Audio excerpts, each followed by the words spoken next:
Ratna Kusumawardhani segera merampas nampan makanan dari tangan Nadira Laras Wiranegara sambil berkata dengan nada tajam, "Jangan sekali-kali menyentuh nampan itu." Setelah itu ia mengusap sarung tangan lateksnya seolah-olah baru saja menyentuh sesuatu yang menjijikan. Dengan wajah penuh hinaan, ia melangkah lebih dekat lalu berkata, "Orang seperti kalian selalu menyelinap ke tempat yang bukan untuk kalian seperti tikus kelaparan setiap hari. Jalur kalian ada di jalur B, di sanalah orang-orang seperti kalian makan, bukan di sini." Nadira Laras Wiranegara dengan tenang mengangkat kartu tanda mahasiswanya dan berkata pelan, "Bu, seluruh uang kuliah dan paket makan saya sudah dibayar penuh." Bibir Ratna Kusumawardhani langsung membentuk senyum sinis. "Dibayar dengan apa? Orang seperti kalian tidak mungkin punya uang sebanyak itu. Sekarang keluar dari antrean saya sebelum kalian mengotori semua makanan di sini." Nadira Laras Wiranegara tetap diam tanpa membalas sepatah kata pun.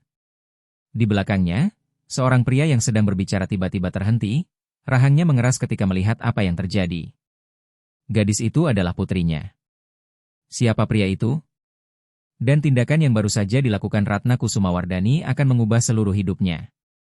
Izinkan saya menceritakan tentang pria yang berdiri di ambang pintu itu. Raka Pradipta Wiranegara dibesarkan di Tambora, Jakarta Barat, bukan Jakarta yang biasa muncul dalam brosur wisata, melainkan lingkungan tempat suara petasan perayaan Hari Kemerdekaan sering tergantikan oleh suara letusan senjata, dan lorong rumah susun sederhana tempat ia tinggal selalu dipenuhi bau lembab serta asap rokok sepanjang masa kecilnya. Ayahnya, Bambang Suryanegara, bekerja mengepel lantai RSCM Jakarta selama 31 tahun, sementara ibunya, Endang Pertiwi, mengajar murid kelas 3 SD di sebuah sekolah negeri yang ruang-ruangnya hanya mengandalkan kipas angin tua. Penghasilan gabungan mereka tidak pernah melebihi sekitar 120 juta rupiah setahun. Namun setiap malam, Endang Pertiwi selalu duduk di meja makan bersama Raka Pradipta Wiranegara dan kakak laki-lakinya, Bagas Mahendra Wiranegara, memaksa mereka membaca dengan suara lantang hingga lampu-lampu jalan menyala. Semua orang mengatakan Bagas Mahendra Wiranegara adalah anak yang paling cerdas.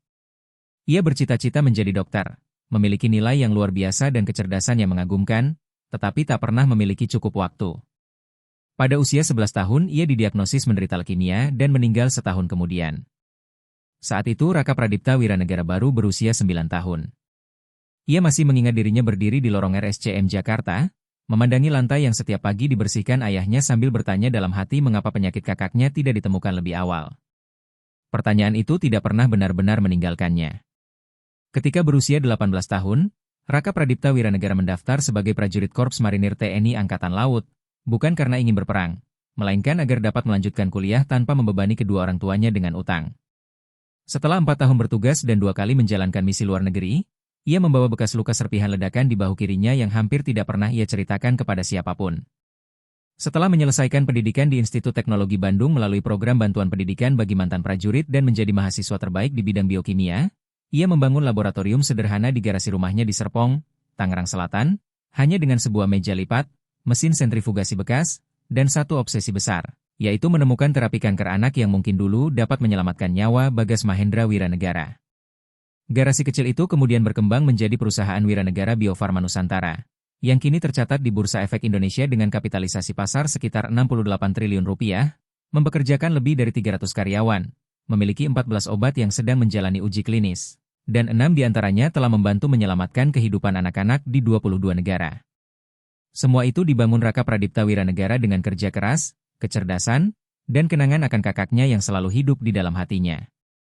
2 tahun sebelumnya, istrinya, Larasati Ayu Wiranegara, tiba-tiba pingsan di dapur rumah mereka di Kebayoran Baru, Jakarta Selatan akibat aneurisma otak.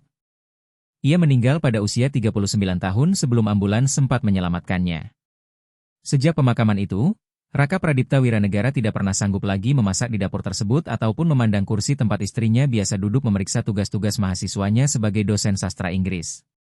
Ia pun menjual rumah mereka dan pindah bersama putri sematawayangnya, Nadira Laras Wiranegara, ke Serpong, Tangerang Selatan. Gadis berusia 18 tahun itulah yang baru saja dihina sebagai tikus di kantin.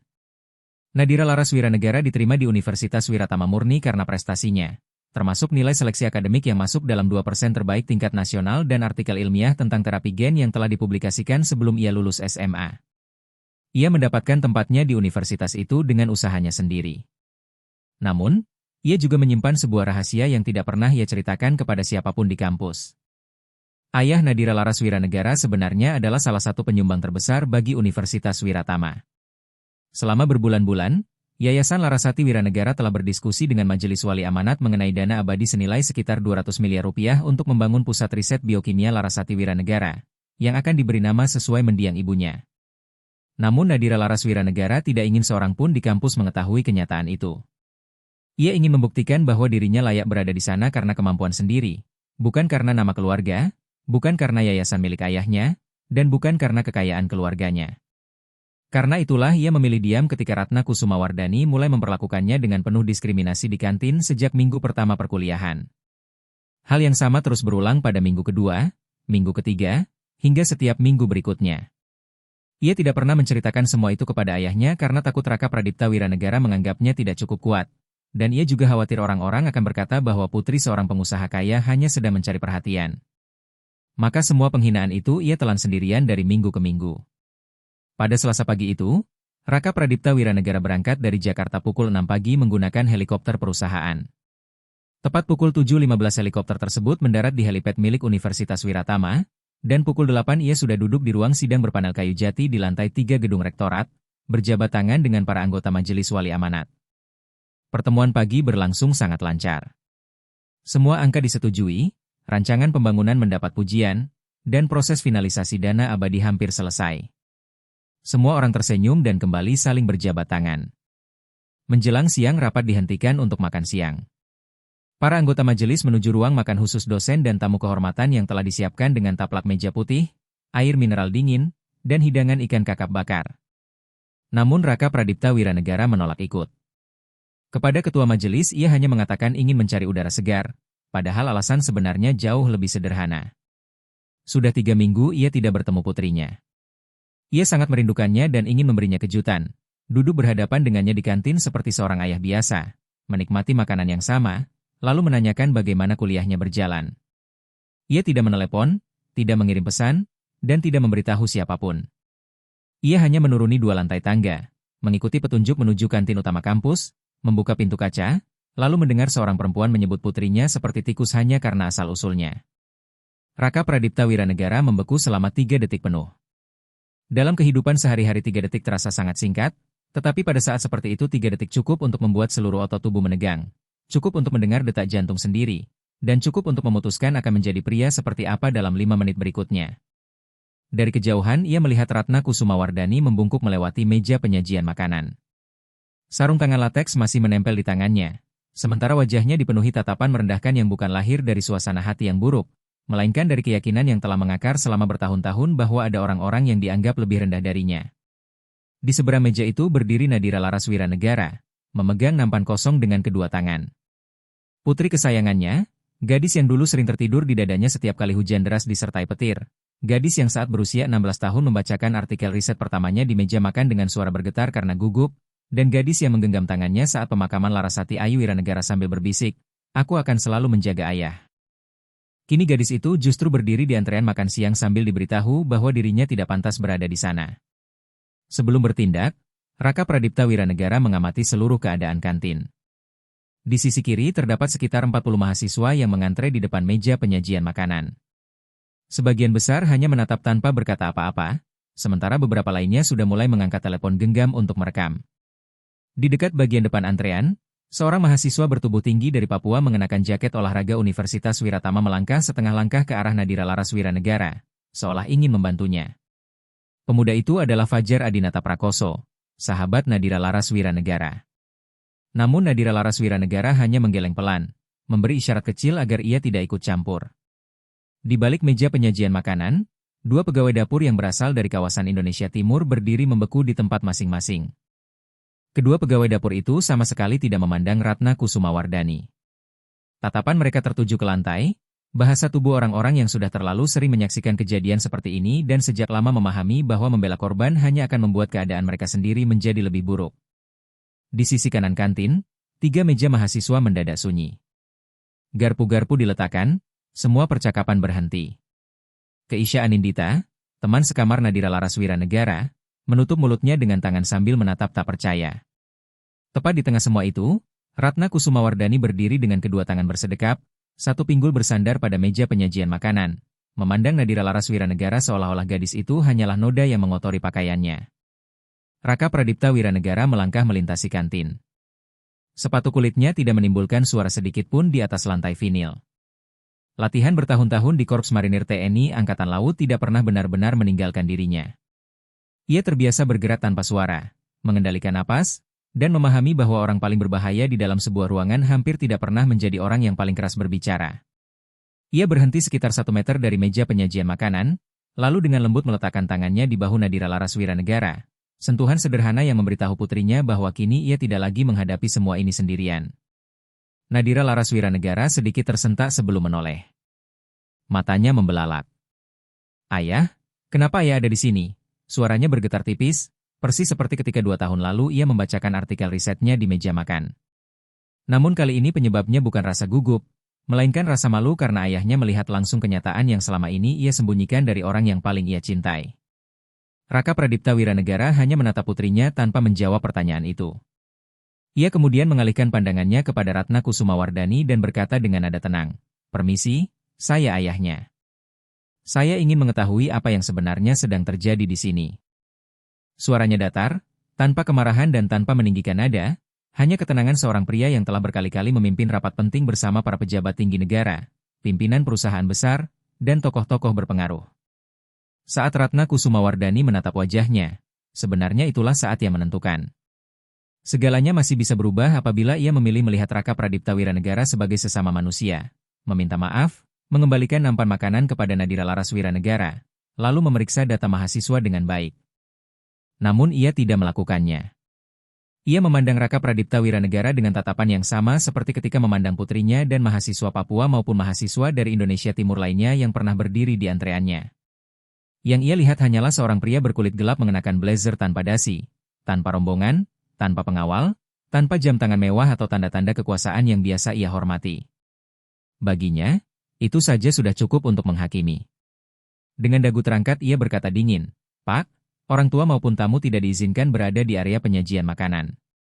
Kalau Bapak ingin mempertanyakan soal biaya pendidikan putri Bapak, silakan datang ke Direktorat Kemahasiswaan di lantai 2 gedung Rektorat.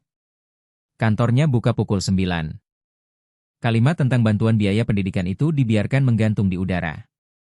Raka Pradipta Wiranegara tidak berkedip sedikit pun. "Saya tidak datang untuk membicarakan masalah keuangan," jawabnya tenang. "Saya datang karena cara ibu baru saja berbicara kepada putri saya." Ratna Kusumawardhani melepaskan lipatan tangannya, meletakkan kedua telapak tangannya di atas meja penyajian makanan, lalu membungkukkan badan ke depan. Dengung lampu neon di langit-langit terdengar jelas memenuhi keheningan. "Pak, saya tidak suka nada bicara Bapak," katanya dengan suara yang kini sengaja dibuat lebih keras. Ia tidak sedang berbicara kepada Raka Pradipta Wiranegara semata, melainkan sedang mempertontonkan kekuasaannya kepada para pegawai dapur di belakangnya, kepada para mahasiswa yang menyaksikan, dan kepada siapapun yang mungkin suatu hari mempertanyakan kewibawaannya. Di sini ada aturan. Di sini ada sistem. Mungkin di tempat yang Bapak kenal orang bisa datang sesuka hati dan menuntut apapun, tetapi ini Universitas Wiratama. Ia berhenti sejenak, membiarkan nama universitas itu terdengar seolah-olah memiliki kewibawaan yang tidak boleh diganggu-gugat. "Dan saya sudah bekerja di sini selama 19 tahun. Jadi saya sarankan Bapak merendahkan suara, ajak putri Bapak keluar, lalu tinggalkan kantin ini dengan tenang melalui pintu samping." Raka Pradipta Wiranegara sama sekali tidak merendahkan ataupun meninggikan suaranya. Ia tetap berdiri di tempatnya tanpa bergeser sedikit pun. "Saya ingin mengetahui nama dan jabatan ibu," katanya dengan tenang. Ratna Kusumawardhani mengernyit. "Maaf." Raka Pradipta Wiranegara mengulanginya dengan jelas, "Nama dan jabatan ibu. Saya sedang mengajukan permintaan resmi untuk mengetahui identitas petugas yang menangani putri saya." Kelopak mata kiri Ratna Kusumawardhani berkedut sesaat, retakan pertama dari sikap angkuhnya. "Saya tidak wajib memberikan informasi apapun kepada Bapak." Raka Pradipta Wiranegara tetap tenang. "Kalau begitu saya ingin berbicara dengan atasan ibu." Ratna Kusumawardhani tertawa pendek, kering, seperti ranting patah. "Pak, saya adalah atasannya. Saya yang memimpin seluruh operasional kantin ini selama 19 tahun. Dan selama 19 tahun itu belum pernah ada orang yang masuk ke kantin saya lalu berbicara kepada saya seperti ini." Ia membungkuk semakin dekat hingga Raka Pradipta Wiranegara dapat mencium aroma kopi dari napasnya. Saya akan meminta sekali lagi. Tinggalkan tempat ini sekarang juga atau saya akan meminta petugas mengeluarkan Bapak secara paksa. Raka Pradipta Wiranegara tetap tidak bergeming. Saya hanya ingin putri saya menerima makanan hangat yang telah dibayar penuh oleh keluarga kami. Seluruh biaya kuliah sudah dilunasi, paket makan juga sudah dibayar penuh, tanpa bantuan pendidikan maupun beasiswa. Saya ingin makanan itu disajikan kepadanya di meja ini, meja yang sama tempat ibu melayani mahasiswa lainnya. Ratna Kusumawardhani menatapnya tajam. Lubang hidungnya mengembang, rahangnya mengeras. Kantin menjadi begitu sunyi hingga dengungan mesin pembuat es dari ruangan lain terdengar jelas. Tiba-tiba ia meraih tombol di bawah meja penyajian makanan dan menekannya. Radio komunikasi berbunyi disertai suara statis, lalu dengan nada yang sengaja dibuat tenang seolah-olah ia sudah menentukan siapa yang harus disalahkan. Ia berkata, "Satpam, ini Ratna Kusumawardhani dari kantin utama. Ada seorang pria yang tidak dikenal berada di area penyajian makanan." Ia bersikap konfrontatif dan menolak pergi. "Saya membutuhkan bantuan secepatnya." Setelah meletakkan radio itu, ia memandang Raka Pradipta Wiranegara sambil tersenyum tipis. "Mari kita lihat bagaimana akhir cerita ini untuk Bapak." Sekitar 30 detik kemudian pintu samping terbuka. Dewi Kartikasari, petugas Satpam kampus berusia sekitar 45 tahun, masuk dengan seragam lengkap dan radio komunikasi tergantung di pinggangnya. Tatapannya dengan cepat menyapu seluruh ruangan. Ia melihat Nadira Laras Wiranegara berdiri kaku, Raka Pradipta Wiranegara berdiri dengan kedua tangan terlihat jelas di samping tubuhnya, sementara Ratna Kusumawardhani kembali berdiri di balik meja dengan kedua tangan bersedekap. Selama 11 tahun bertugas sebagai Satpam kampus, Dewi Kartikasari telah menangani berbagai keributan mahasiswa, masalah asrama, hingga perselisihan kendaraan di area parkir. Ia belum pernah sekalipun perlu menggunakan alat pengamanan yang dibawanya. Ia sangat mahir membaca situasi. Dan saat itu nalurinya mengatakan bahwa ada sesuatu yang tidak beres. Namun Ratna Kusumawardhani sudah lebih dulu menghampirinya sambil berbisik cepat, cukup keras hingga sebagian ucapannya masih terdengar oleh Raka Pradipta Wiranegara. "Bukan orang tua yang terdaftar tiba-tiba masuk bersikap agresif, saya merasa terancam, bahkan belum tentu dia benar-benar ayah mahasiswa itu." Dewi Kartikasari kemudian menoleh kepada Raka Pradipta Wiranegara. "Maaf, Pak. Boleh saya melihat kartu identitas Bapak?" Tanpa tergesa-gesa, Raka Pradipta Wiranegara memasukkan tangan ke saku blazernya dengan gerakan yang sangat perlahan dan hati-hati, lalu mengeluarkan KTP miliknya dan menyerahkannya tanpa sepatah kata pun. Dewi Kartikasari memeriksa identitas tersebut lalu melakukan verifikasi melalui radio komunikasinya. Beberapa saat kemudian jawaban diterima. "Semua data bersih, tidak ada catatan kepolisian, tidak ada masalah hukum apapun." "Data beliau bersih," gumam Dewi Kartikasari pelan. Namun Ratna Kusumawardhani langsung menggeleng. "Itu tidak membuktikan apa-apa. Siapa saja bisa membawa kartu identitas. Lihat saja dia. Menurut Ibu, apa dia terlihat seperti orang yang pantas berada di sini?" Dewi Kartikasari terdiam sesaat. Ekspresinya berubah sedikit. Keningnya berkerut tipis. Untuk pertama kalinya keraguannya bukan tertuju kepada Raka Pradipta Wiranegara, melainkan kepada perempuan yang berdiri di sampingnya. Tetapi Ratna Kusumawardhani tidak berhenti menekan. Ia selalu memilih untuk menekan lebih jauh. "Tadi saya melihat dia menjangkau ke balik meja. Bisa saja dia menyembunyikan sesuatu. Saya ingin tas kerjanya diperiksa." Ia menunjuk tas kulit yang tergantung di bahu Raka Pradipta Wiranegara. "Buka tas itu sekarang." Dewi Kartikasari kembali memandang Raka Pradipta Wiranegara dengan wajah yang tampak tidak nyaman. Tangannya hanya bertumpu pada radio komunikasi di pinggangnya, bukan pada alat pengamanannya. Itu pertanda baik. Namun kata-kata yang keluar dari mulutnya tetap merupakan permintaan yang sebenarnya diinginkan oleh Ratna Kusumawardhani. "Pak, apakah Bapak bersedia jika saya memeriksa isi tas kerja Bapak?" "Pak, apakah Bapak bersedia jika saya memeriksa isi tas kerja Bapak?" tanya Dewi Kartikasari dengan hati-hati. Seluruh kantin seakan menahan napas. Raka Pradipta Wiranegara memandang Dewi Kartikasari, lalu beralih kepada Ratna Kusumawardhani, kemudian kepada puluhan telepon genggam yang sedang merekam dari setiap sudut ruangan. Dengan suara tenang dan tegas ia menjawab, "Tidak. Saya tidak memberikan persetujuan untuk penggeledahan. Tidak ada dasar hukum maupun alasan yang sah untuk memeriksa barang pribadi saya. Tas ini adalah milik pribadi saya. Setiap kata diucapkannya perlahan, jelas, dan mantap. Dewi Kartikasari mengangguk pelan. Ia memahami bahwa secara hukum ia tidak dapat memaksa pemeriksaan tanpa dasar yang sah. Raka Pradipta Wiranegara juga mengetahui hal itu. Namun Ratna Kusumawardhani tidak pernah peduli pada aturan. Yang ia pedulikan hanyalah kemenangan. Selama 19 tahun bekerja di Universitas Wiratama, ia belum pernah kalah ketika berhadapan dengan orang-orang yang menurutnya lebih lemah. Tanpa memberi kesempatan kepada siapapun, ia bergerak cepat mengitari ujung meja penyajian makanan lalu merampas tas kerja kulit dari bahu Raka Pradipta Wiranegara dengan begitu kasar hingga talinya menggesek tulang selangkanya. "Jangan sentuh ayah saya," teriak Nadira Laras Wiranegara. Dewi Kartikasari segera melangkah maju. "Ratna Kusumawardhani, tunggu." Namun semuanya sudah terlambat. Tas itu telah berada di atas meja. Dengan kedua tangannya Ratna Kusumawardhani membuka resletingnya. Suara resleting yang terbuka memecah keheningan kantin seperti jeritan. Ia mulai mengeluarkan isi tas satu persatu lalu membantingnya ke atas permukaan baja anti karat agar semua orang dapat melihatnya. Sebuah laptop berwarna perak, yang hanya ia lirik sekilas. Sebuah map dokumen kulit coklat tua dengan tulisan emas di bagian depan bertuliskan Wiranegara Bio Farma Nusantara, tetapi ia bahkan tidak membacanya. Berikutnya sebuah koin penghargaan Korps Marinir TNI Angkatan Laut berbahan perunggu yang berat. Ratna Kusumawardhani membaliknya sekilas seperti sedang memeriksa tutup botol lalu melemparkannya kembali ke atas meja. Bunyi logam yang menghantam permukaan baja bergema di seluruh kantin. Nadira Laras Wiranegara tersentak. Fajar Adinata Prakoso ikut menegang. Keisha Anindita kembali menutup mulutnya dengan kedua tangan.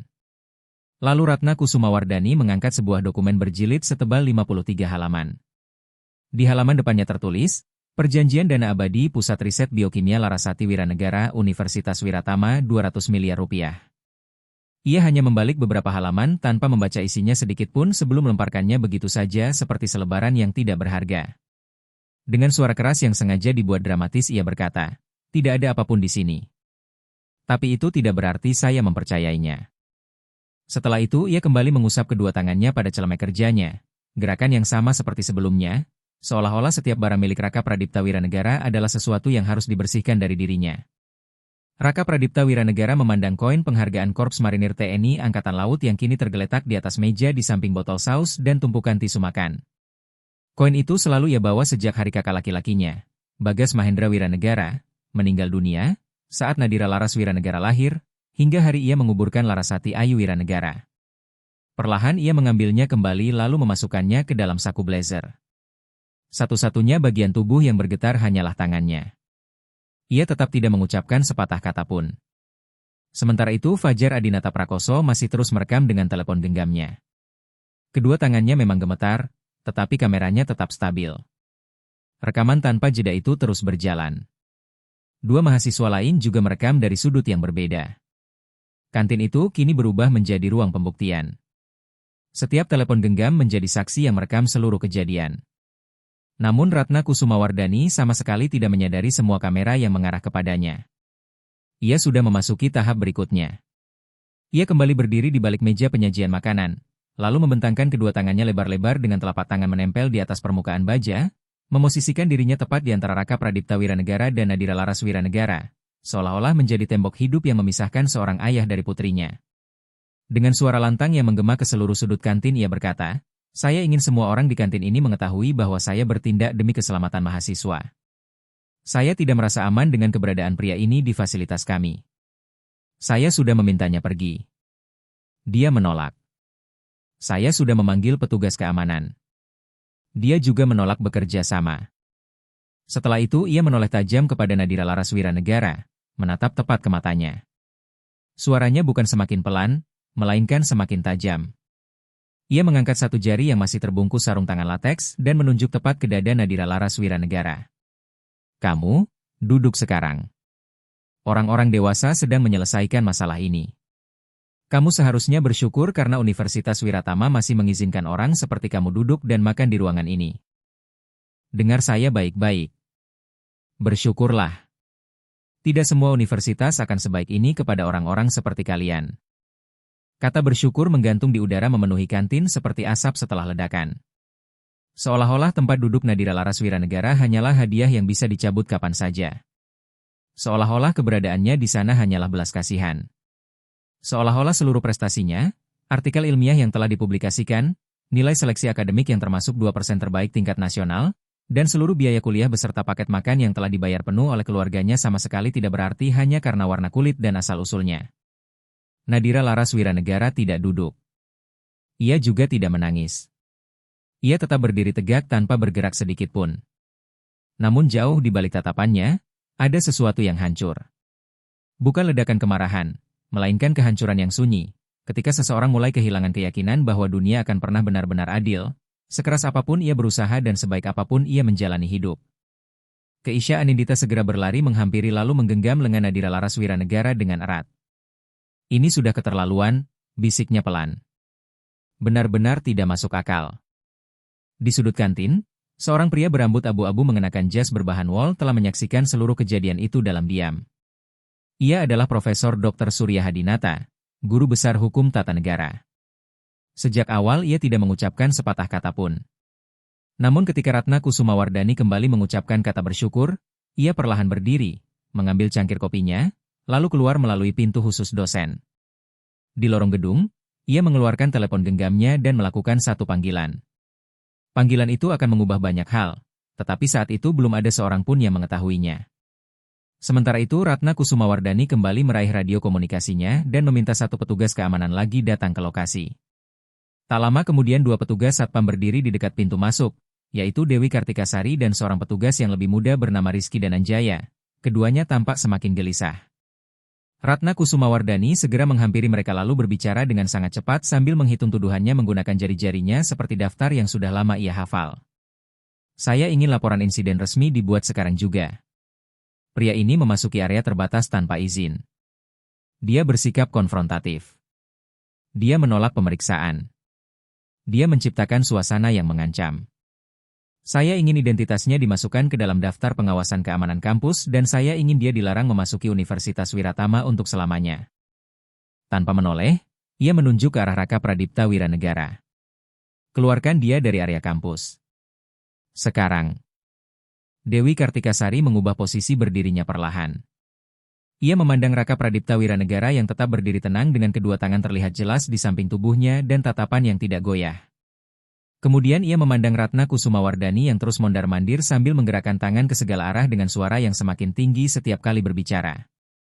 Selama 11 tahun bertugas sebagai satpam kampus, Dewi Kartikasari tahu seperti apa ancaman yang benar-benar nyata dan seperti apa sandiwara yang dibuat untuk memanipulasi keadaan. Apa yang ia lihat saat itu jelas merupakan sebuah sandiwara. Namun Ratna Kusumawardhani memiliki pengaruh besar selama 19 tahun bekerja di kampus itu. Ia menjadi anggota Komite Keselamatan dan Disiplin Pegawai, dikenal oleh hampir seluruh pimpinan universitas, dan siapapun yang menentangnya seringkali harus menerima akibatnya. Tidak ada orang yang memahami kenyataan itu lebih baik daripada Dewi Kartikasari. Setelah menarik napas panjang, ia berkata dengan sopan, Pak Raka Pradipta Wiranegara, menurut saya akan lebih baik jika Bapak ikut saya ke lorong sebentar sementara kami menyelesaikan persoalan ini. Raka Pradipta Wiranegara hanya mengangguk sekali. Sebelum melangkah, ia menoleh kepada Nadira Laras Wiranegara. Semua telepon genggam di dalam kantin masih mengarah kepadanya. Suaranya berubah lembut, penuh kasih sayang seorang ayah. Sayang, ayah ada di sini. Kamu tidak melakukan kesalahan apapun, sama sekali tidak. Makanlah makan siangmu. Ayah akan kembali dalam 10 menit. Bibir Nadira Laras Wiranegara bergetar pelan sebelum akhirnya ia mengangguk. Raka Pradipta Wiranegara kemudian mengeluarkan telepon genggamnya dan mengirim 2 pesan singkat dengan cepat serta sangat jelas. Pesan pertama ditujukan kepada Melani Puspaningrum, Kepala Penasihat Hukum, berisi perintah agar seluruh kontrak yang berkaitan dengan Universitas Wiratama, termasuk dana abadi milik Yayasan Larasati Wiranegara, segera dibekukan mulai saat itu juga. Pesan kedua dikirim kepada Rektor Armand Wicaksana dengan isi singkat, segera datang ke kantin utama sekarang. Setelah memasukkan kembali telepon genggamnya ke dalam saku blazer, Raka Pradipta Wiranegara berjalan menuju lorong bersama Dewi Kartikasari. Langkah kaki mereka bergema di atas lantai vinil. Begitu mereka menjauh, seluruh kantin dipenuhi bisikan pelan dari para mahasiswa yang menyaksikan semuanya. Namun Ratna Kusumawardhani sama sekali tidak mendengar bisikan-bisikan itu karena ia terlalu sibuk menikmati senyum puas di wajahnya. Ratna Kusumawardhani merapikan celemek kerjanya, lalu menoleh kepada pegawai dapur terdekat, seorang perempuan muda asal Papua yang sejak tadi hanya menundukkan kepala menatap lantai. Dengan suara cukup keras agar terdengar oleh seluruh meja di kantin, ia berkata, "Lihat. Begitulah cara menghadapi orang-orang seperti mereka." Selama 19 tahun cara ini tidak pernah gagal.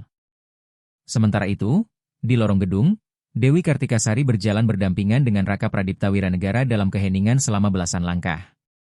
Setelah sekitar 15 langkah, ia berhenti dan menurunkan suaranya. "Pak Raka Pradipta Wiranegara, terus terang saja, apa yang terjadi tadi itu salah. Semua yang terjadi di dalam kantin itu salah. Saya sudah tahu sejak pertama kali saya masuk ke sana." Raka Pradipta Wiranegara menatapnya tenang. Seberapa sering dia melakukan hal seperti ini?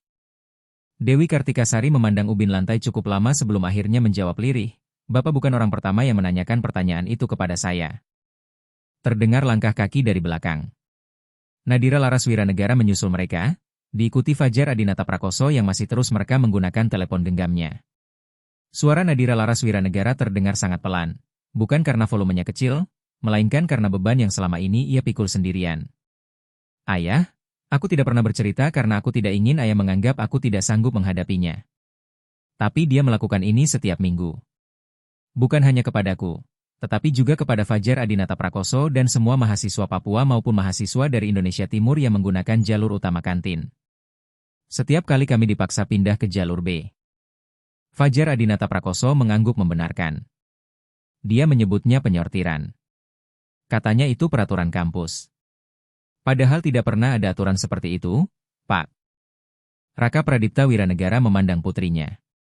Untuk pertama kalinya hari itu matanya memerah, bukan karena kemarahan, melainkan karena rasa sakit yang hanya dimengerti seorang ayah ketika mengetahui anaknya telah lama menderita dalam diam demi menghindarkan dirinya dari kekhawatiran. Ia tidak mengatakan apapun. Ia hanya kembali meletakkan tangannya di bahu Nadira Laras Wiranegara, gerakan yang sama seperti di dalam kantin. Tetapi kali ini terasa jauh lebih berat karena dipenuhi penyesalan atas semua hal yang seharusnya sudah ia ketahui sejak berminggu-minggu lalu. Di ujung lorong terdengar bunyi penanda lift. Pintu baja terbuka perlahan dan Rektor Armand Wicaksana keluar dengan setelan jas biru tua yang sama seperti saat rapat pagi. Wajahnya pucat pasi dan kedua tangannya sedikit gemetar setelah membaca pesan singkat yang diterimanya ketika turun menggunakan lift. Ia memandang Raka Pradipta Wiranegara, pria yang hanya 3 jam sebelumnya ia sebut sebagai mitra strategis terpenting universitas, lalu seketika menyadari bahwa fondasi karirnya sendiri mulai runtuh. "Ya Tuhan, apa yang sebenarnya terjadi?" bisiknya. Keringat mulai membasahi kemeja formalnya. Tatapannya berpindah dari Raka Pradipta Wiranegara kepada Nadira Laras Wiranegara, kemudian kepada Fajar Adinata Prakoso yang masih memegang telepon genggamnya seperti sebuah perisai. "Seseorang jelaskan kepada saya. Sekarang juga." Dewi Kartikasari menjadi orang pertama yang berbicara. Penjelasannya singkat dan sepenuhnya berdasarkan fakta. Seorang kepala pengelola kantin menolak memberikan makanan kepada seorang mahasiswi. Ayah mahasiswi itu datang untuk menanyakan alasannya. Kepala pengelola kantin kemudian memanggil petugas keamanan, menuduh sang ayah memasuki area tanpa izin, lalu merampas dan membuka paksa barang milik pribadinya di depan seluruh mahasiswa yang berada di kantin. Sang ayah bersikap kooperatif sepanjang waktu, sedangkan kepala pengelola kantin tidak. Rektor Armand Wicaksana mendengarkan tanpa memotong sedikit pun. Wajahnya semakin pucat setiap kali mendengar satu kalimat baru. Setelah itu ia menoleh kepada Raka Pradipta Wiranegara dan untuk pertama kalinya sejak keluar dari lift benar-benar memandang dirinya sebagai seorang manusia, bukan sebagai tamu penting yang mengenakan blazer atau kartu tamu yang tergantung di saku dadanya. Dengan suara pelan dan hati-hati ia berkata, "Pak Raka Pradipta Wiranegara, saya ingin Bapak mengetahui bahwa apapun yang terjadi di kantin tadi sama sekali tidak mencerminkan nilai-nilai Universitas Wiratama." Raka Pradipta Wiranegara hanya menatapnya. 3 jam yang lalu kita duduk bersama di ruang rapat, katanya tenang. Bapak menjabat tangan saya. Bapak menyebut saya sebagai mitra strategis terpenting universitas ini. Bapak memperlihatkan rancangan bangunan yang akan menggunakan nama mendiang istri saya, Larasati Ayu Wiranegara. Ia berhenti sejenak sebelum melanjutkan dengan suara yang tetap tenang namun jauh lebih dalam. Dan ketika Bapak sedang menuangkan secangkir kopi untuk saya di lantai atas, pada saat yang sama pegawai Bapak di lantai bawah sedang mengatakan kepada putri saya bahwa ia seharusnya bersyukur karena Universitas Wiratama masih mengizinkannya duduk dan makan di kantin ini. Rektor Armand Wicaksana membuka mulutnya, tetapi tidak satu kata pun keluar. Keheningan itu akhirnya dipecahkan oleh Nadira Laras Wiranegara. Suaranya pelan, namun setiap katanya terdengar jelas. Pak Rektor, ini bukan pertama kalinya. Dia melakukan hal seperti ini setiap minggu. Dia punya sistem sendiri. Dia menyebutnya penyortiran. Mahasiswa Papua dan mahasiswa dari Indonesia Timur selalu disuruh masuk ke jalur B, sedangkan mahasiswa lain tetap berada di jalur utama. Tidak pernah ada peraturan kampus yang mengatur hal itu. Semua itu dia buat sendiri dan tidak seorang pun menghentikannya. Wajah Rektor Armand Wicaksana tampak seperti seseorang yang sedang menyaksikan rumahnya sendiri terbakar dari dalam. Saya tidak tahu, bisiknya lirih. Raka Pradipta Wiranegara menatapnya tanpa mengalihkan pandangan. Justru itu masalahnya. Bapak benar-benar tidak tahu, atau Bapak memilih untuk tidak melihat? Kalimat itu dibiarkan menggantung selama beberapa detik sebelum ia melanjutkan dengan nada tetap tenang. Sekarang dengarkan baik-baik apa yang akan terjadi. Kita akan kembali ke kantin itu bersama-sama. Bapak akan menjelaskan apa yang baru saja terjadi di depan mahasiswa-mahasiswa yang menyaksikannya. Dan pegawai Bapak akan dikeluarkan dari kampus ini hari ini juga. Bukan minggu depan. Bukan setelah rapat. Bukan setelah proses yang berlarut-larut. Hari ini, Rektor Armand Wicaksana mencoba menyela. Pak Raka Pradipta Wiranegara, mungkin akan lebih baik jika kita menyelesaikan persoalan ini secara tertutup. Saya bisa menjadwalkan pertemuan dengan bagian sumber daya manusia dan tim hukum. Raka Pradipta Wiranegara langsung memotong dengan tenang. Dia mempermalukan putri saya di depan umum. Dia memanggil petugas keamanan di depan umum. Dia merampas dan membuka barang pribadi saya di depan ratusan mahasiswa yang sedang merekam. Jadi tidak, persoalan ini tidak akan diselesaikan diam-diam di ruang rapat. Rektor Armand Wicaksana tidak lagi membantah. Mereka pun berjalan kembali menuju kantin. Raka Pradipta Wiranegara berada paling depan, diikuti Rektor Armand Wicaksana setengah langkah di belakangnya. Sementara Nadira Laras Wiranegara, Fajar Adinata Prakoso, dan Dewi Kartikasari mengikuti dari belakang. Kantin masih dipenuhi mahasiswa.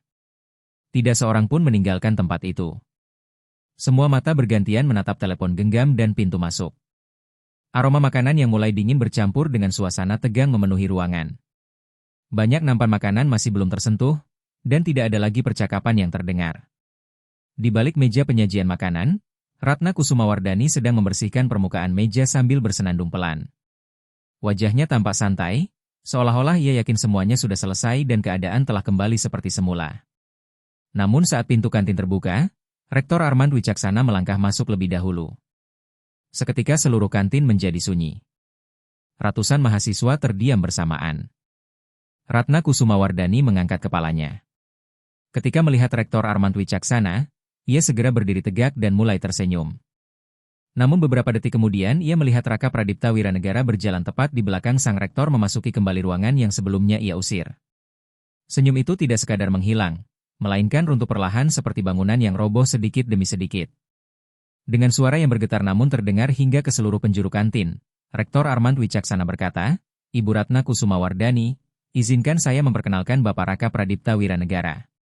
Beliau adalah anggota Dewan Penasihat Universitas, ayah dari Nadira Laras Wiranegara, mahasiswi Universitas Wiratama yang seluruh biaya kuliah dan paket makannya dibayar penuh. Beliau adalah pendiri sekaligus Direktur Utama Wiranegara Bio Farma Nusantara, perusahaan dengan kapitalisasi pasar sekitar 68 triliun rupiah. Melalui Yayasan Larasati Wiranegara, beliau sedang memfinalisasi dana abadi senilai sekitar 200 miliar rupiah untuk universitas ini, dan perusahaan beliau juga merupakan kandidat utama penyedia layanan makanan kampus yang saat ini menjadi sumber anggaran bagi unit yang Ibu pimpin." Ia berhenti sejenak, membiarkan setiap kalimat meresap ke dalam keheningan yang menyelimuti ruangan. "Mulai saat ini juga, Ibu harus meminta maaf kepada Bapak Raka Pradipta Wiranegara dan kepada Nadira Laras Wiranegara. Setelah itu Ibu akan ikut dengan saya ke ruang rektor karena Ibu resmi dinonaktifkan dari jabatan selama proses penyelidikan berlangsung, efektif mulai detik ini." Seluruh telepon genggam di kantin kembali terangkat. Semua kamera terus merekam. Lampu indikator merah pada setiap perangkat berkedip seperti puluhan saksi yang tidak pernah mengalihkan pandangan. Ratna Kusumawardhani menggenggam erat tepi meja penyajian makanan hingga buku-buku jarinya memutih. Bibirnya terbuka, lalu menutup kembali, kemudian terbuka lagi, tetapi tidak satu kata pun berhasil keluar. Saat itulah Raka Pradipta Wiranegara melangkah maju. Ia tidak meninggikan suaranya karena memang tidak perlu. 19 tahun sudah terlalu lama. Begitu pintu samping tertutup di belakang Ratna Kusumawardhani, suasana di dalam kantin perlahan berubah. Ketegangan itu tidak menghilang, tetapi berubah menjadi sesuatu yang lebih tenang, sesuatu yang membutuhkan penyembuhan. Raka Pradipta Wiranegara berjalan melewati meja penyajian makanan. Tidak seorang pun berusaha menghentikannya.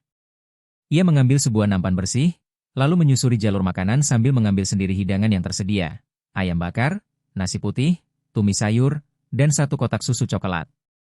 Setelah itu ia membawa nampan tersebut ke hadapan Nadira Laras Wiranegara dan meletakkannya perlahan di depan putrinya. "Makanlah, sayang," katanya lembut. "Setiap hari kamu pantas berada di tempat ini." Nadira Laras Wiranegara memandang nampan itu, kemudian menatap ayahnya. Beberapa detik kemudian ia duduk dan mulai makan. Raka Pradipta Wiranegara lalu berbalik menghadap seluruh kantin. Ratusan mahasiswa, puluhan telepon genggam yang masih merekam, dan keheningan yang menyelimuti ruangan. Dengan suara tenang ia berkata, "Jika ada siapapun di ruangan ini yang pernah diperlakukan seperti putri saya hari ini, saya ingin kalian mendengar kata-kata saya. Apa yang terjadi bukan salah kalian. Ini tidak pernah terjadi karena diri kalian. Dan mulai hari ini, hal seperti ini tidak akan pernah dibiarkan terjadi lagi. Saya akan memastikan itu." Untuk beberapa saat tidak seorang pun bergerak. Kemudian terdengar satu orang mulai bertepuk tangan. Disusul 5 orang. Lalu puluhan lainnya. Tidak lama kemudian seluruh kantin berdiri dan memberikan tepuk tangan yang bergema memenuhi ruangan. Tepuk tangan itu tidak terdengar rapi ataupun serempak, melainkan penuh emosi yang selama ini dipendam terlalu lama. Di tengah riuh suara itu, Nadira Laras Wiranegara menatap ayahnya, dan untuk pertama kalinya hari itu ia tersenyum. Sore harinya, Meilani Puspaningrum tiba di Universitas Wiratama dengan langkah cepat dan wajah yang tenang. Raka Pradipta Wiranegara telah menghubunginya dari lorong kampus pada pukul 12.45. Tepat pukul 2 siang, ia sudah berada di ruang Rektor Armand Wicaksana bersama tim ahli forensik data serta dokumen perintah resmi untuk mengamankan seluruh barang bukti. Raut wajahnya yang tenang saja sudah cukup membuat siapapun yang berada di seberang meja merasa tertekan bahkan sebelum ia mulai berbicara. Meilani Puspaningrum tidak meminta izin kepada siapapun. Ia langsung menyerahkan dokumen resmi tersebut, lalu timnya segera bekerja. Mereka mengamankan rekaman kamera pengawas kantin dari 4 kamera yang dilengkapi suara, termasuk arsip rekaman selama 120 hari terakhir. Mereka juga memeriksa seluruh berkas kepegawaian Ratna Kusumawardhani, seluruh pengaduan resmi dari mahasiswa maupun orang tua mahasiswa Papua serta mahasiswa dari Indonesia Timur selama 8 tahun terakhir, dan seluruh data paket makan mahasiswa, termasuk setiap transaksi, perubahan data, serta modifikasi sistem selama 3 tahun terakhir. Hasil yang mereka temukan bahkan membuat Raka Pradipta Wiranegara terdiam. Dalam 8 tahun terakhir terdapat 14 pengaduan resmi dari mahasiswa dan orang tua mahasiswa Papua maupun mahasiswa dari Indonesia Timur terhadap Ratna Kusumawardhani. 11 diantaranya pernah diterima administrasi universitas, diberi nomor, lalu dibiarkan begitu saja tanpa pernah ditindaklanjuti.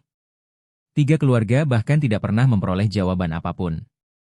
5 mahasiswa akhirnya memilih pindah dari Universitas Wiratama setelah dalam wawancara pengunduran diri mereka menyebut suasana kantin yang penuh diskriminasi. Tidak seorang pun pernah mencari tahu penyebabnya. Namun data paket makan mahasiswa ternyata jauh lebih mengejutkan. Ratna Kusumawardhani selama bertahun-tahun secara manual mengubah data di dalam sistem. Selama 3 tahun terakhir, 23 mahasiswa Papua dan mahasiswa dari Indonesia Timur yang sebenarnya telah membayar penuh biaya kuliah serta paket makan justru diubah statusnya di dalam sistem menjadi penerima bantuan pendidikan atau beasiswa sehingga dapat diperlakukan berbeda. Tidak ada satupun mahasiswa lain yang mengalami perubahan data seperti itu. Polanya begitu konsisten hingga tampak seperti kebijakan resmi universitas, padahal kebijakan seperti itu tidak pernah ada. Selama bertahun-tahun Ratna Kusumawardhani telah membangun sistem diskriminasi di dalam kantin kampus hanya melalui perubahan data di komputer. Bahkan kartu mahasiswa milik Nadira Laras Wiranegara telah diberi penanda khusus sejak hari ketiganya berkuliah di Universitas Wiratama. Malam harinya, Fajar Adinata Prakoso mengunggah rekaman berdurasi 11 menit yang diambilnya ke media sosial. Ia tidak menambahkan satu kalimat pun sebagai keterangan karena rekaman itu sudah berbicara dengan sendirinya. Dalam waktu 12 jam video tersebut telah ditonton lebih dari 6 juta kali. Dan dalam 48 jam jumlah penayangannya melampaui 22 juta kali. Tagar Aib Wiratama segera menjadi perbincangan nasional dan memenuhi berbagai media sosial di seluruh Indonesia. Pada Rabu malam, Niken Paramasari melihat video tersebut saat sedang duduk di ruang tamu rumahnya di Bandung sambil menggulir layar telepon genggam. Ketika ia melihat seorang perempuan berseragam kantin menunjuk seorang mahasiswi Papua dengan jari yang masih dibungkus sarung tangan lateks, dadanya langsung terasa sesak karena ia mengenali gerakan itu. 2 tahun sebelumnya, putranya, Alvin Pramudia, masih menjadi mahasiswa tahun kedua di Universitas Wiratama. Saat itu Ratna Kusumawardhani menuduhnya mencuri kartu makan mahasiswa. Padahal kartu tersebut memang milik Alvin Pramudia sendiri. Namun Ratna Kusumawardhani tetap memanggil petugas keamanan, mengusirnya dari kantin, lalu membuat laporan resmi yang dimasukkan ke dalam catatan kemahasiswaannya. Sejak hari itu Alvin Pramudia tidak pernah lagi makan di kantin kampus. Dalam waktu 2 bulan berat badannya turun drastis, dan pada akhir semester ia memutuskan pindah ke universitas lain. Ia tidak pernah menceritakan seluruh kejadian itu kepada siapapun sampai ibunya melihat video tersebut dan menanyakan semuanya secara langsung. Keesokan paginya Niken Paramasari segera menghubungi Meilani Puspaningrum. Dalam waktu 1 minggu, 6 keluarga lain ikut maju memberikan kesaksian. Seminggu berikutnya jumlah itu bertambah menjadi 12 keluarga. Yayasan Larasati Wiranegara menanggung seluruh biaya bantuan hukum bagi setiap keluarga tersebut. Raka Pradipta Wiranegara hanya memberikan 1 pernyataan resmi kepada media. Hanya 1. Ini bukan tentang putri saya. Ini tentang setiap mahasiswa yang pernah dibuat merasa tidak berharga di tempat yang sebenarnya menjadi hak mereka. Pernyataan itu menyebar ke seluruh negeri. Dimas Arya Satya, jurnalis investigasi dari Bandung Warta, menerbitkan laporan investigasi 3 bagian berjudul Jalur Pemisahan.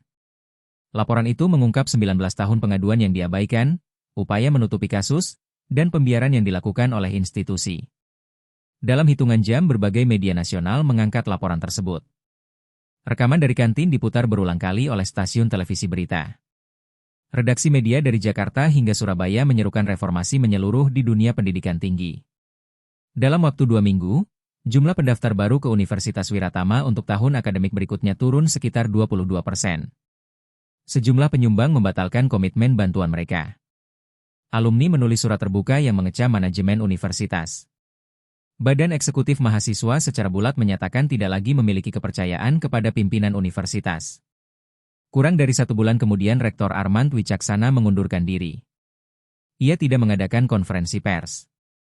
Pada Minggu malam pukul 11 ia hanya mengirimkan sebuah surat elektronik singkat kepada seluruh dosen, dan keesokan paginya ia sudah tidak lagi menjabat. Majelis Wali Amanat kemudian menunjuk Dr. Sekar Ayuning Tias, seorang akademisi yang telah lebih dari 30 tahun memperjuangkan kesetaraan di dunia pendidikan tinggi, sebagai pimpinan sementara universitas. Keputusan pertamanya adalah memerintahkan audit independen terhadap seluruh unit di kampus. Keputusan keduanya adalah datang langsung ke kantin saat jam makan siang, berjabat tangan dengan para mahasiswa, lalu duduk menikmati seporsi ayam bakar di meja dekat jendela bersama mereka. Setelah bukti-bukti awal terkumpul, Komnas HAM bersama pihak kepolisian membuka penyelidikan resmi mengenai dugaan diskriminasi yang terjadi di Universitas Wiratama. Ratna Kusumawardhani kemudian ditetapkan sebagai tersangka atas tindakan merampas secara paksa tas kerja milik Raka Pradipta Wiranegara, menghalangi hak Nadira Laras Wiranegara untuk memperoleh layanan kantin, serta melakukan tindakan diskriminatif secara sistematis berdasarkan pola yang berlangsung selama 8 tahun sebagaimana dibuktikan melalui rekaman kamera pengawas dan data sistem paket makan mahasiswa. Gugatan perdata yang diajukan oleh 12 keluarga akhirnya diselesaikan melalui pembayaran ganti rugi sekitar 250 miliar rupiah oleh perusahaan asuransi yang menanggung tanggung jawab hukum universitas. Selain itu, Ratna Kusumawardhani secara pribadi juga diwajibkan membayar ganti rugi sekitar 15 miliar rupiah. Pada hari persidangan, sidang dipimpin oleh Hakim Ratih Chandrawati. Di hadapan majelis hakim, Ratna Kusumawardhani bersikeras mengatakan bahwa ia tidak pernah membedakan warna kulit, bahwa ia hanya menilai perilaku setiap mahasiswa, dan bahwa seluruh kejadian tersebut hanyalah kesalahpahaman. Namun jaksa kemudian memutar 19 rekaman suara yang diambil dari sistem pengawasan kantin. Selama 8 tahun, suara Ratna Kusumawardhani terekam berkali-kali mengucapkan kalimat-kalimat diskriminatif yang sama kepada mahasiswa Papua dan mahasiswa dari Indonesia Timur yang berbeda-beda, memperlihatkan pola perlakuan yang terus berulang tanpa pernah berubah. Pola yang sama terus muncul dalam setiap rekaman, pemisahan yang sama, jari yang sama terus menunjuk kepada kelompok mahasiswa yang sama. Di ruang sidang, majelis hakim menyaksikan rekaman berdurasi 11 menit milik Fajar Adinata Prakoso hingga selesai. Tidak seorang pun bergerak selama video diputar. Setelah proses persidangan dan musyawarah, putusan akhirnya dibacakan. Ratna Kusumawardhani dinyatakan terbukti bersalah atas seluruh dakwaan. Hakim Ratih Chandrawati menjatuhkan pidana sesuai ketentuan hukum yang berlaku, termasuk masa pembinaan di bawah pengawasan, kewajiban mengikuti program pendidikan mengenai hak asasi manusia dan anti-diskriminasi, larangan permanen bekerja di bidang yang berhubungan langsung dengan siswa maupun mahasiswa, serta kewajiban membayar restitusi dan ganti rugi kepada seluruh korban yang terdampak. Sebelum menutup persidangan, Hakim Ratih Chandrawati memandang langsung ke arah Ratna Kusumawardhani dan berkata, "Apa yang saudari lakukan bukanlah pelaksanaan suatu peraturan. Itu adalah tindakan yang kejam, dilakukan secara sadar, berulang, dan dibiarkan berlangsung karena sebuah institusi lebih memilih kenyamanan daripada keadilan. Mulai hari ini, pembiaran itu berakhir." Di ruang sidang, Niken Paramasari duduk berdampingan dengan putranya, Alvin Pramudia. Ia tidak bertepuk tangan ketika putusan dibacakan. Ia hanya menggenggam tangan putranya dan berbisik pelan, 19 tahun sudah terlambat. 6 bulan kemudian, kantin Universitas Wiratama tampak seperti tempat yang sama sekali berbeda. Dindingnya dipenuhi poster-poster baru, karya seni mahasiswa, dan foto-foto yang menggambarkan keberagaman budaya dari seluruh Indonesia. Di dekat pintu masuk tergantung sebuah spanduk bertuliskan, "Setiap kursi milik kita semua." Seluruh tim dapur telah berganti. Jabatan Kepala Pengelola Layanan Kantin kini dipegang oleh Maya Puspitasari, yang direkrut dari luar universitas. Pada minggu pertamanya bekerja, ia sudah menghafal nama setiap pegawai dan mahasiswa yang bekerja paruh waktu di kantin. Ia juga memulai tradisi baru bernama Jumat Keluarga, sebuah kegiatan bulanan yang mengundang orang tua untuk makan siang bersama anak-anak mereka di kampus. Universitas Wiratama kemudian membentuk pusat kesetaraan, keberagaman, dan inklusi kampus yang dikelola oleh 3 tenaga profesional penuh waktu. Seluruh pegawai universitas diwajibkan mengikuti pelatihan mengenai keberagaman, kesetaraan, dan pencegahan diskriminasi. Setelah resmi diangkat sebagai pimpinan tetap bidang kemahasiswaan, Dr. Sekar Ayuning Tias menulis ulang seluruh pedoman etika dan perilaku pegawai dari awal hingga akhir. Sementara itu, Nadira Laras Wiranegara ikut mendirikan program mahasiswa bernama Meja Bersama. Program tersebut memasangkan mahasiswa baru, terutama mahasiswa Papua, mahasiswa dari Indonesia Timur, dan mahasiswa generasi pertama di keluarganya yang berhasil masuk perguruan tinggi, dengan mahasiswa senior yang membantu mereka memahami kehidupan kampus, mulai dari penggunaan fasilitas kantin hingga cara mengajukan pengaduan resmi apabila mengalami perlakuan tidak adil. Menjelang akhir semester pertama, program tersebut telah memiliki 62 mentor aktif. Pada saat yang sama, Yayasan Larasati Wiranegara menyelesaikan perjanjian dana abadinya dengan ketentuan baru senilai sekitar 300 miliar rupiah untuk membiayai 50 beasiswa penuh bagi siswa berprestasi dari sekolah negeri di Bandung dan Bekasi, terutama mereka yang berasal dari kelompok masyarakat yang selama ini kurang terwakili. Program tersebut diberi nama Beasiswa Kebersamaan Larasati Wiranegara dan bersifat tetap serta dapat diperpanjang setiap tahun. Alvin Pramudia, putra Niken Paramasari, kembali mendaftar ke Universitas Wiratama dan diterima sebagai mahasiswa. Pada hari pertamanya kembali ke kampus, Nadira Laras Wiranegara telah menunggunya di depan pintu kantin dengan lencana pendamping mahasiswa baru dan sebuah nampan makan yang sudah disiapkan di meja dekat jendela. Fajar Adinata Prakoso kemudian terpilih menjadi ketua organisasi mahasiswa yang mewakili mahasiswa Papua dan mahasiswa dari Indonesia Timur. Video berdurasi 11 menit yang ia rekam telah ditonton lebih dari 40 juta kali dan tidak pernah ia hapus dari media sosial. Pada suatu Jumat sore di bulan Oktober, Raka Pradipta Wiranegara kembali berdiri di bagian belakang kantin. Ruangannya masih sama, lantai vinilnya masih sama, dan lampu neon di langit-langit masih berdengung seperti dahulu. Namun segala sesuatu yang lain telah berubah. Suara di dalam ruangan berbeda. Suasananya berbeda. Dan wajah-wajah yang kini berdiri di balik meja penyajian makanan juga telah berubah sepenuhnya. Nadira Laras Wiranegara duduk di meja yang berada di tengah kantin, dikelilingi oleh teman-temannya yang berasal dari berbagai daerah dan latar belakang di seluruh Indonesia. Mereka sedang berdebat seru mengenai tugas biokimia sambil tertawa lepas hingga salah seorang di antara mereka tanpa sengaja menjatuhkan sekotak jus jeruk ke lantai.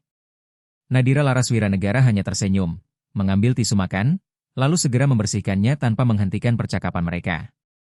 Tidak lama kemudian Maya Puspitasari menghampiri Raka Pradipta Wiranegara sambil tersenyum hangat. "Pak Raka Pradipta Wiranegara, apakah Bapak ingin ikut mengantre dalam acara Jumat Keluarga? Hari ini kami menyajikan ayam bakar."